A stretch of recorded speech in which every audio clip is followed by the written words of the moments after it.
Boa noite para você que se encontra em casa, para você que se encontra na nave da igreja. Meu nome é Bruno, sou da Igreja do Lajeado. É um prazer estar com vocês. Agradeço desde já o convite feito pela Aline, pelo Walter. E estive acompanhando também a semana de oração. Os dias que eu não vim, eu estive acompanhando de casa. E não pude deixar de notar algumas coisas. Quando me pediram, eu vi que tinha um nome específico ali, nos dias. Chegou a hora. Eu gosto sempre de ficar refletindo nas coisas. Chegou a hora do quê? De qual momento? E eu fui percebendo outras coisas. Senhor, eu vou. Mas para que eu possa ir, algumas coisas era necessário acontecer e ainda é necessário acontecer. Por exemplo, Lucas falou no sábado, o quê? Renova-me. A gente precisa de uma renovação. A Larissa falou que a gente precisa ser preenchido. A Vitória falou que a gente precisa ser liberto. E o Renan falou que a gente precisa ser curado. A gente teve o pastor Igor, se não me engano, falando do perdão, que Deus possa nos perdoar. E hoje é Senhor, eu vou, guia-me. E eu gosto sempre de fazer um paralelo com as coisas. A gente quer ir para algum lugar, a gente precisa, muitas vezes, ser guiado por um GPS, ou já foi guiado por alguém e já sabe o caminho. E interessante que no vídeo foi falado da pregação do Evangelho. Eu gosto de associar o chegou a hora com o momento do jovem pregar esse Evangelho. Eu gostei de ver porque eu percebi que a liderança de vocês está empenhada. Está fazendo um belo trabalho, que Deus continue abençoando vocês. E é isso que Deus quer de todos nós. Ele espera um serviço pessoal de todos nós. O Espírito de Profecia diz o seguinte: longamente tem Deus esperado que o Espírito de serviço se apodere de toda a igreja, de maneira que cada um trabalhe para ele segundo a sua habilidade. Toda vez que eu me deparo com esse texto aqui, eu me recordo de quando eu e minha família entramos para a Igreja Adventista, uma igreja cujo nome nós nunca tínhamos ouvido. Igreja Adventista, igreja que tem um número. Então, conhecemos a palavra de Deus através de uma pesquisa bíblica feita pelos desbravadores. Pesquisa simples. E a gente entra para a igreja e a gente fica se perguntando: Senhor, o que eu vou fazer? Ou quem sabe, Senhor, para onde eu vou? E aqui o texto traz para nós que Deus espera que o Espírito de serviço se apodere de toda a igreja. E muitas vezes eu fiquei me perguntando: será que eu fui chamado para me assentar nos bancos da igreja, cruzar os meus braços e esperar que as coisas continuem acontecendo, que eu fique reclamando, que eu falo, a igreja não está batizando, ou quem sabe os jovens não estão ativos, jovens estão saindo da igreja. Mas se eu mudar um pouco a pergunta e falar o que eu posso fazer, ou o que eu não estou fazendo, porque o erro é mais fácil de nós vermos, mas muitas vezes nós temos a solução e não dissemos às pessoas. E é interessante que fala que se apodere de toda a igreja. E quando eu me deparo com isso, eu creio que você não foi chamado apenas para crer, mas para participar. Esse é o desejo de Jesus. Eu vou falar da história de um homem que não foi chamado apenas para crer, mas para participar. Recebeu ali uma ordem de Deus para que ele fosse até um lugar e ali pregasse. Eu vou falar da história de Jonas, uma história que prende a atenção das crianças, dos jovens, dos adultos, e que por mais que você seja novo, ou já tenha um tempo de igreja, a algum momento da sua vida você vai ouvir essa história. E é uma história que chama a nossa atenção, principalmente das crianças. Mas eu estava estudando e percebi que essa história tem causado crítica em algumas pessoas. Incrível que pareça, mas por eles terem um pensamento diferente do meu e do seu. Diz o seguinte: embora o livro contenha vários relatos dos mais famosos da Bíblia, ele esteve sujeito à crítica, por muitos questionarem a história dele, dizendo: é impossível um ser humano ficar 72 horas na barriga de um peixe. cientificamente é impossível. Mas trazendo para nós, cristãos, nós acreditamos em milagres. E o nosso Deus é poderoso em transformar aquilo que é estranho em algo grandioso e, através daquilo, transforma a vida da pessoa que tem contato com Ele. Eles são descrentes, ridicularizam a história de Jonas porque é impossível para eles acreditar. No entanto, para nós, é possível acreditar, porque nós acreditamos nos milagres de Deus. Acreditamos que foi Ele que abriu o Mar Vermelho para que as pessoas pudessem atravessar em terra seca. E aqui vai começando o desfecho da história de Jonas. E neste momento eu convido você a abrir no livro de Jonas, no capítulo 1.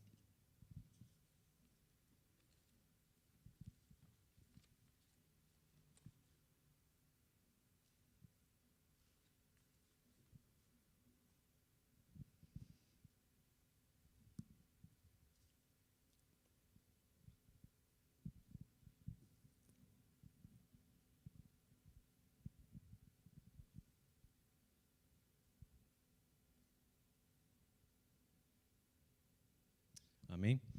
Feche os seus olhos e vamos fazer uma breve oração. Santo Deus que nos céus habitas, louvado e exaltado seja somente teu santo e eterno nome. Nós somos gratos pela vida, somos gratos pela proteção e porque o Senhor nos chamou nesta noite, porque quer falar ao nosso coração. Pai de amor, neste momento pedimos o teu Espírito Santo para que Ele abra a nossa mente, nos dê entendimento da mensagem e muito mais além do que isso, Pai, que nós venhamos colocar em prática em nossas vidas, Pai. Esteja com aqueles que estão assistindo, esteja com aqueles que estão aqui participando, visitando, fazendo com que isso aconteça, Pai. Que todos sejam alcançados pela Tua mensagem, que todos sejam aquecidos com o Teu calor, com o Teu amor. Me usa neste momento, é o que eu te peço e agradeço em nome de Jesus. Amém. Jonas, capítulo 1.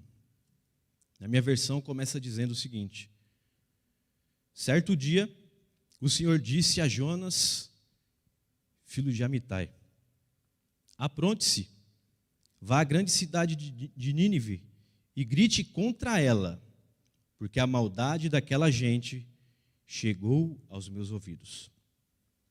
Jonas se aprontou, mas fugiu do Senhor, indo em direção contrária. Ele desceu a Jope, ali encontrou um navio que estava de saída para a Espanha, pagou a passagem, embarcou a fim de viajar com os marinheiros para a Espanha, para longe do Senhor. No entanto, Deus mandou um forte vento e houve uma tempestade no mar. Era tão violenta que estava em perigo de se partir ao meio aquele barco. Os marinheiros ficaram com muito medo e gritaram por socorro, cada um ao seu Deus. Para que o navio ficasse mais leve, jogaram suas cargas no mar. Porém, Jonas tinha descido ao porão e ali estava deitado, caído num sono profundo. O capitão do navio o encontrou ali e disse: como é que você está dormindo? Levante e pede socorro ao seu Deus. Pode ser que Ele tenha pena de nós e não nos deixe a gente morrer. Os marinheiros disseram uns aos outros: vamos tirar sorte então para descobrir quem é o culpado disso tudo. Eles fizeram isto e o nome de Jonas foi sorteado. Então eles perguntaram: agora diga, quem é o culpado de tudo isso? O que você está fazendo aqui? De onde você vem? De que país você é? E de que povo você é? Então Jonas responde: eu sou hebreu e adoro o Senhor, o Deus dos céus, que fez o mar e a terra. Em seguida, Jonas contou que estava fugindo do Senhor. Aí os marinheiros ficaram mais apavorados ainda e disseram: veja só o que você fez. A tempestade estava piorando cada vez mais, de modo que os marinheiros se perguntaram: o que devemos fazer com você para que este mar se acalme? Então Jonas respondeu: Pegue-me e me jogue no mar, e ele ficará calmo, pois eu sei que foi por minha culpa que essa terrível tempestade está caindo sobre vocês. Ao invés de fizer isto, os marinheiros começaram a remar com toda a força, tentando levar o navio para a praia. Porém, não conseguiram nada, porque a tempestade só piorava. Então oraram bem alto assim: ó Senhor, Deus, não nos castigue com a morte deste homem, por tirarmos a vida dele, pois é tu, Senhor, quem está fazendo isso, e o que está acontecendo é da tua vontade. Então, em seguida, os marinheiros pegaram Jonas e jogaram no mar, e o mar se acalmou. Eles ficaram com tanto medo do Senhor, que ofereceram um sacrifício e fizeram algumas promessas. O Senhor ordenou que um grande peixe engolisse Jonas, e ele ficou dentro do peixe 3 dias e 3 noites. Vamos parar aqui. Deus dá uma ordem para Jonas. Eu lendo a história de outros personagens bíblicos, é sempre notório que eles se diminuem pela grandeza de Deus e aceita o serviço que lhe é proposto. Mas diferente, Jonas, ele se apronta no começo do verso, eu esperando que ele fosse fazer aquilo que o Senhor tinha pedido a ele, e ele começa a fugir da presença do Senhor. E começa a ir para longe. E eu fiquei me perguntando em casa, é possível fugir da presença do Senhor? É possível se esconder da presença do Senhor? Quando Deus chama eu e você para que nós façamos algo, é porque Ele vai estar conosco e porque aquilo é necessário. Eu vejo os jovens trabalhando, se empenhando na obra de Deus, indo em asilos, hospitais e assim por diante. É Deus que toca no nosso coração para que aquele trabalho seja feito e através da minha e da sua vida as pessoas vejam Cristo. E Ele queria que Jonas fosse pregar em Nínive. E ele não vai até lá. E a pergunta que eu tenho para lançar para você, você sabe como que Nínive era? Porque eu fiquei pensando, por que ele não vai até Nínive? Será que é tão ruim assim aquela cidade? E quando eu fui lá para Gênesis, no capítulo 10, no verso 9, começa dizendo o seguinte: com a ajuda de Deus, o Senhor, ele se tornou um caçador famoso. E por isso que se diz, seja igual a Nimrod, que com a ajuda do Senhor foi um grande caçador. No começo fazia parte do seu reinado as cidades de Babilônia, Ereque e Acade, todas as 3 em Sinar. Daquela região, Nimrod foi para a Síria e construiu a cidade de Nínive, Reobote-ir e Calá, e Recém, que fica entre Nínive e a grande cidade de Calá. Aqui a gente vê alguns personagens, né? Que é citado. Assírios. Os assírios eram devotos de divindades. Eles adoravam o sol, a lua, as estrelas. E Nínive estava em pecado. Nínive estava em idolatria. E Deus queria tirar isso do coração daquele povo. E Nínive é descrita, se você for lá para Naum, no capítulo 3, no verso 1, como uma cidade sanguinária. Então, foi separado para nós aqui um texto de um rei, só para a gente ter ideia do que estava acontecendo ali. Cidade sanguinária. O rei de Nínive descreveu o grau da crueldade e da violência no seguinte: eu construí um muro na frente da cidade e esfolava todos os chefes que havia se levantado contra mim, e cobria o pilar com a pele deles. Alguns deles trancava dentro do pilar, outros eu pendurava com varas, outros eu amarrava com varas ao redor do pilar. Eu cortava os membros dos oficiais reais que tinham se rebelado contra mim. Eu queimava muitos dos cativos. Com fogo, muitos deles eu mantinha em reféns. Muitos deles tiveram orelhas, narizes e dedos cortados fora. E muitos tiveram seus olhos arrancados. E muito mais. Eu fazia uma pilha com os vivos. Decapitava alguns. Pendurava suas cabeças nos troncos das árvores, ao redor de toda a cidade, e matava o seu filho mais novo. Seu filho mais velho e sua mulher, eu queimava. Ele descreve, assim eram os reis de Nínive. Quando eu comecei a estudar isso aqui, eu falei, poxa, Jonas, não tem como fugir da presença do Senhor, por que você não vai lá? E quando eu vi a descrição da cidade de Nínive, eu falei, eu também não ia. Tem que crer muito para poder fazer isso. Muitas vezes Deus nos chama, às vezes para fazer um pequeno trabalho, ir numa semana de oração, fazer isso ou aquilo, e às vezes a gente fala, não, Senhor, porque tenho outras pessoas capacitadas, mas Deus está chamando eu e você para fazer a obra. Está chamando nós, os jovens. E aqui ele fala que a moralidade estava ali naquela cidade. Deus disse que a maldade de Nínive tinha subido até a sua presença. Quando eu li isso, a gente lembra de uma cidade, né? Sodoma e Gomorra. Deus queria usar Jonas da mesma forma que usou outras pessoas no passado, antes dele. A idolatria, a violência e o vício em que os habitantes se encontravam tirava o discernimento moral daquelas pessoas. E quando eu comecei a ler isso, eu falei, eu preciso aplicar na minha vida hoje. O que a gente tem de imoralidade, de crueldade hoje?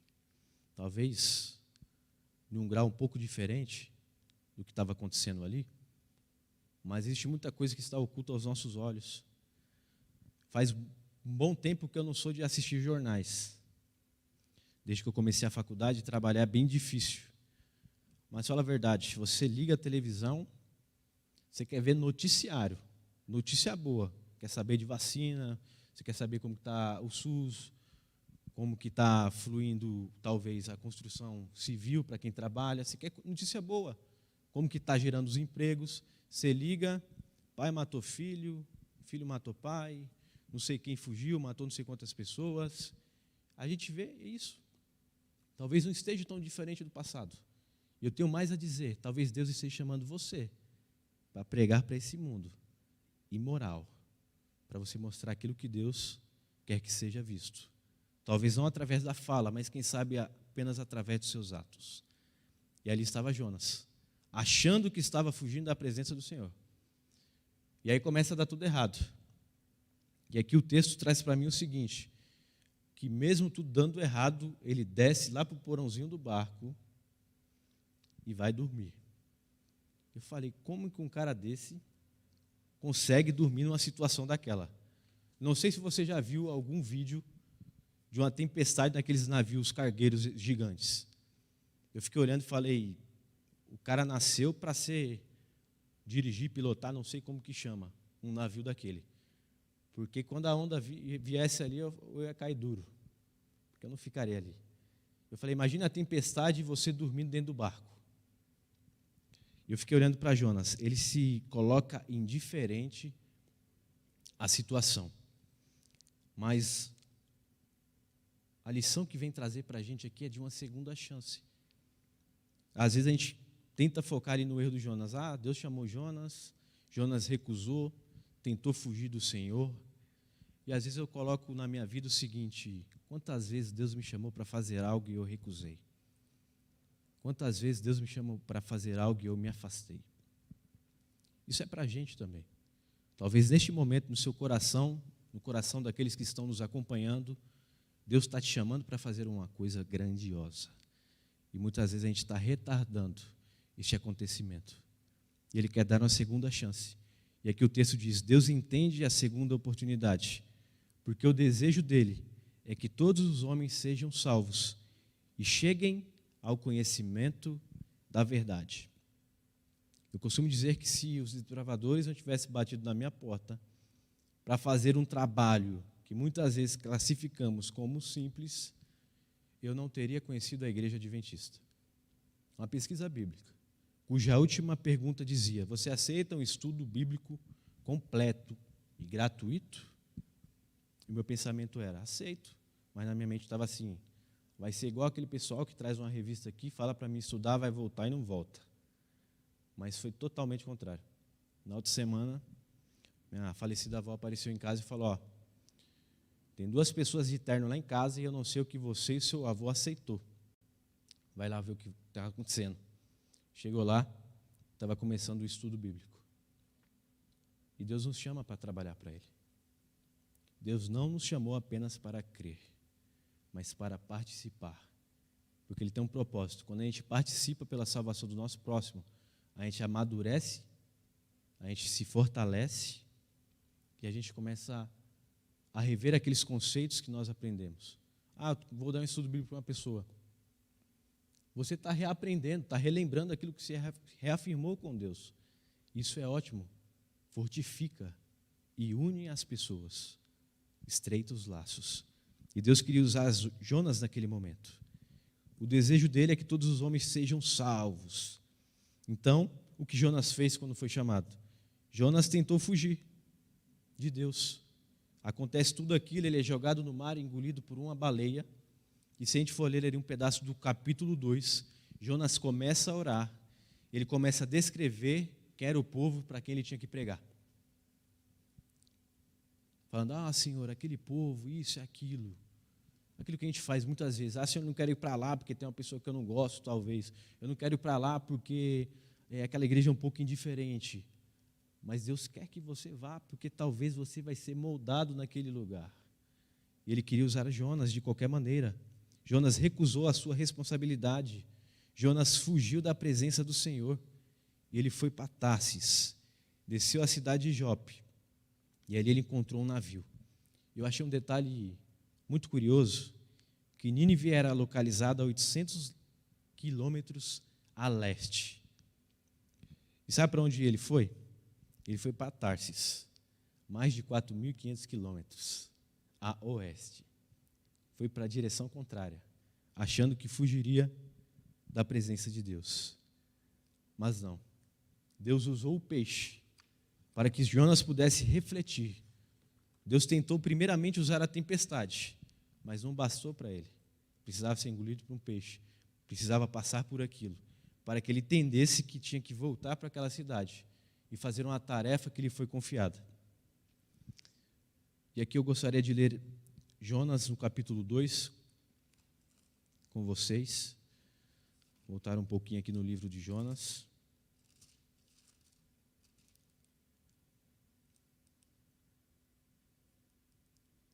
Jonas 2, capítulo 10.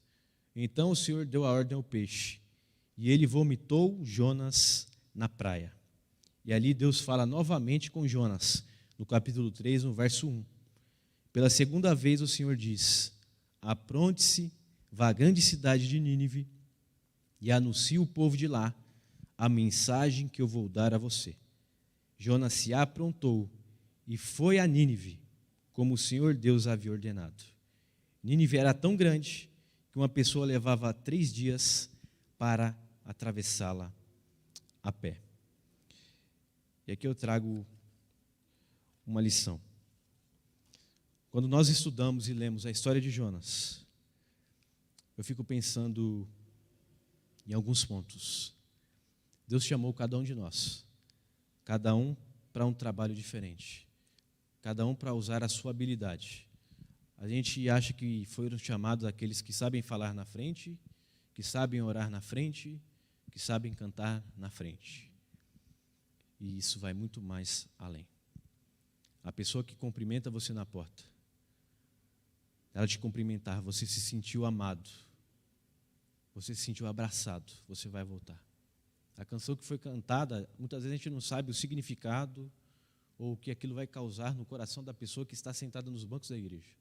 A mensagem falada, um abraço, E assim por diante. E essa é uma das lições que eu aprendi. Deus nos chama porque cada um tem uma capacidade especial e diferenciada. Isso que torna o corpo de Cristo, a igreja, algo belíssimo. Outra coisa que me chamou a atenção é a maneira que Deus nos adverte. Deus vem manso e fala, olha, Walter, eu quero que você participe ali dos jovens, ajude os jovens, guie os jovens. Simples, de falar. Trabalhar é mais difícil. Mas não é melhor do que sobrevir sobre você uma tempestade, algo ruim? E às vezes Deus nos chama, a gente recusa, acontece algo de ruim, a gente reclama com Ele. Fala, ó Senhor, está acontecendo isso, por quê? E muitas vezes fui eu que escolhi errado. E aí depois que acontece um grande conflito ali na minha vida, eu entendo, Senhor, agora eu vou. E vou lá e faço o trabalho. Que muitas vezes não precisava acontecer todas essas situações. Mas é interessante que Deus nos chama, porque nós temos o livre-arbítrio. Você escolhe se vai fazer ou não. E a partir do momento que você está confuso, Ele coloca algo na sua vida para que te transforme, e não para que te entristeça. Não nessa forma, mas para que você seja transformado. E outra coisa, quando você não entende, Ele te dá uma segunda chance. Ele deu uma segunda chance para Jonas, para que Jonas, um dos profetas menores, pudesse realizar a obra que lhe foi confiada. E quando eu começo a ver isso, eu lembro da missão que Jesus deu para cada um de nós.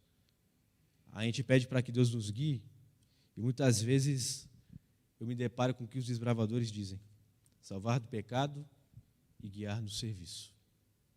É exatamente para isso que você foi chamado, para a gente guiar as pessoas no serviço e para poder salvar do pecado. E é isso que Ele quer de nós. Mas para que tudo isso aconteça, a gente precisa do quê? Um ponto fundamental: fé, confiança.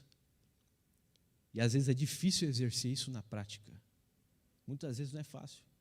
É legal ir para um lugar que está dando tudo certo. É legal você pegar um cargo que é fácil. E muitas vezes a pessoa fala, bucha pegar tal cargo. Você vai se deparar com um paredão. Você vai pegar pessoas difíceis. Mas Deus vai te moldar e vai te usar para moldar aquelas pessoas. Mas para isso a gente precisa aprender a confiar. E é exatamente essa música que minha irmã vai cantar. Jonas, dentro do estômago daquela baleia, ele teve que aprender a confiar. A entender que ele ia sair dali. E a entender que ele tinha algo a fazer.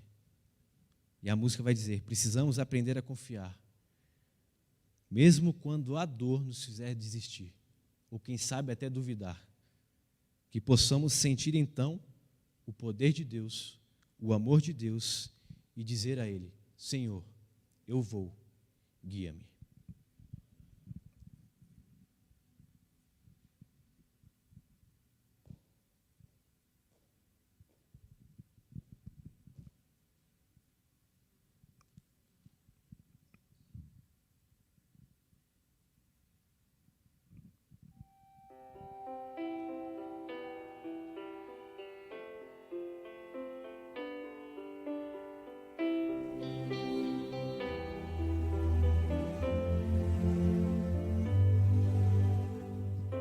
Angústia, sofrimento, a noite não passa. Eu choro, problemas tantas. Onde vou ter a solução? É difícil. Quem disse que haveria segurança neste mundo aqui? Não existe. Então eu me pergunto, Senhor, como irei vencer tantas lutas? Preciso aprender a confiar quando a dor me fizer desistir de viver. Eu vou orar, então vou sentir teu poder, teu amor, e para sempre descansar em tuas mãos, descansar.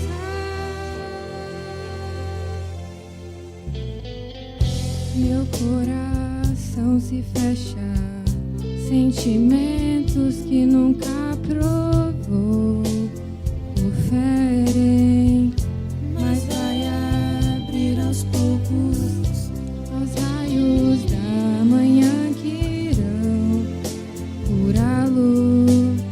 Eu vou aprender a confiar quando a dor me fizer desistir de viver. Eu vou orar, então vou sentir teu poder, teu amor, e pra sempre descansar em tuas mãos, descansar.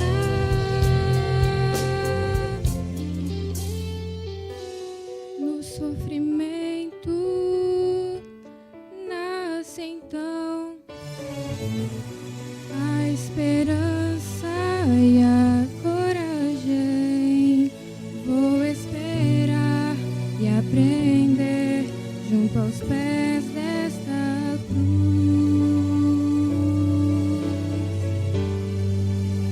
Eu vou aprender a confiar quando a dor me fizer desistir de viver.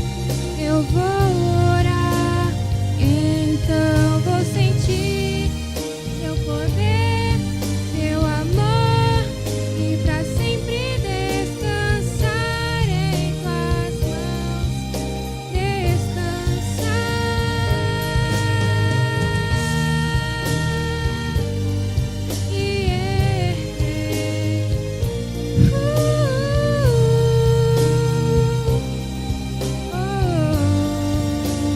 Então vou sentir teu poder, teu amor, e pra sempre descansar em tuas mãos, descansar.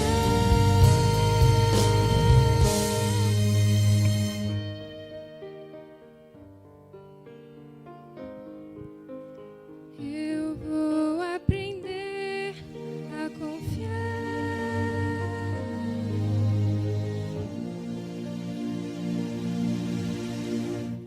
Amém. Vamos ficar de pé para orarmos? Oremos. Santo Deus, nós agradecemos pela mensagem desta noite, nós agradecemos por esta semana de oração, Pai. Creio que está sendo uma bênção para quem está participando, para quem está vindo e para quem está acompanhando, Pai, de suas casas no online. Pai, que todos nós possamos sentir a Tua presença, sentir o Teu amor e se sentir inspirados, Pai, para fazer a obra que nos foi confiada. Cada um de nós tem uma capacidade diferente, Pai, e talvez muitos aqui não tenham descobrido ainda. Então, nos ajude a descobrir e a colocar em prática para o Teu reino, Pai. A mensagem de hoje diz: Senhor, eu vou, guia-me. Mas eu falo em nome da igreja e daqueles que estão assistindo. Senhor, nós vamos, guia-nos. Por favor, esteja com cada um de nós, continue nos abençoando, nos protegendo, traga todos aqui amanhã, aqueles que puderem assistir também, porque a semana continuará, Pai. E de fato nós queremos ser preenchidos pela Tua palavra, sendo transmitida através das pessoas que vão participar. Pai de amor, perdoa os nossos pecados, nossas dívidas, nossas falhas que são tantas. Nós te pedimos isso não que haja mérito em nós, Pai. Nós pedimos em nome de um Cristo Jesus que morreu na cruz do Calvário, ressuscitou ao terceiro dia, está voltando para nos buscar. Amém.